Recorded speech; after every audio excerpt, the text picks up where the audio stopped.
It's not a secret in Pakistan, Yemen, Somalia. They've seen the impact of U.S. drone strikes. It's not really quiet in the U.S. anymore either, where Obama administration officials have publicly heralded the drone program as an unqualified success.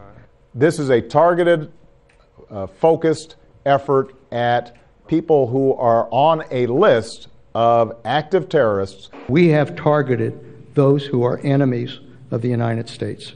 The administration has even tried to explain the legal justification, saying even though only people within the administration, not a separate court, decide who lives and dies, they are careful about the process. It really is a very rigorous system of standards and processes that we go through. That is about as specific as they get when talking about how they decide whether an American citizen and others can be killed far from declared battlefields. Congress has shown no inclination to use its power to check the program, so now it's the last branch's turn to weigh in, the U.S. courts. Even with all the public pronouncements, a lower court said the CIA could still call its program classified, so it doesn't have to give any details to anyone. But an appeals court seemed less inclined to agree at a hearing Thursday. Jamil Jaffer from the American Civil Liberties Union is fighting to see the program's paperwork.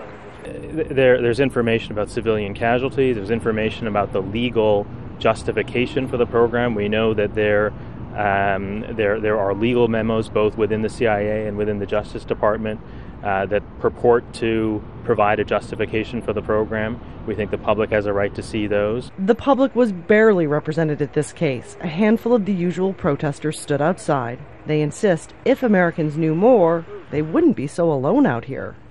The administration is saying this is a covert program, and so we're not going to tell you about it. It's hard for the American people to care about something they really don't know about. Once this court decides, it'll go back to a lower court. In all likelihood, this case could take years to decide. Patty Culhane, Al Jazeera, Washington.